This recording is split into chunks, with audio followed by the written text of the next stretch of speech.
রাজধানীর একটি অভিজাত হোটেলে অনলাইন অ্যাক্টিভিস্ট আয়োজিত ইফতার মাহফিলে যুক্তরাজ্য থেকে ভার্চুয়ালে যুক্ত হয়ে চলমান রাজনৈতিক পরিস্থিতি নিয়ে কথা বলেন বিএনপির ভারপ্রাপ্ত চেয়ারম্যান তারেক রহমান। একটি ষড়যন্ত্র আবারও শুরু হয়েছে।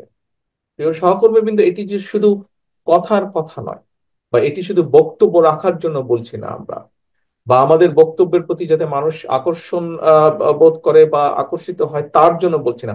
আসলেও এইরকম একটি ঘটনা ধীরে ধীরে পাক খাচ্ছে, ধীরে ধীরে গড়ে উঠছে একটি ষড়যন্ত্র বিশাল।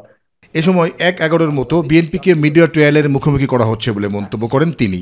দেশের স্বাধীনতা সার্বভৌমত্বের বিরুদ্ধে তারা তাদের অবস্থান থেকে তাদের সাথে যে সকল মিডিয়া হাউসের সম্পর্ক আছে তাদের মাধ্যমে ঠিক 1/11-এর সময় যেভাবে বিএনপিকে মিডিয়া ট্রায়ালের সম্মুখীন করা হয়েছিল, ঠিক একইভাবে এরকম একটি প্রেক্ষাপট ধীরে ধীরে তৈরি করার চেষ্টা তারা করছে।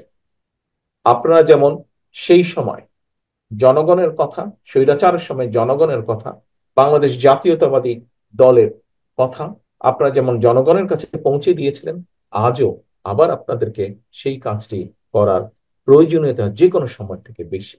দেশে জবাবদিহিতামূলক সরকার থাকতে হবে জানিয়ে সংসদের মাধ্যমে জবাবদিহি নিশ্চিত করার কথাও বলেন তারেক রহমান। রাজনীতি জনগণের জন্য হলে অবশ্যই নির্বাচনও জনগণের জন্যই হতে হবে।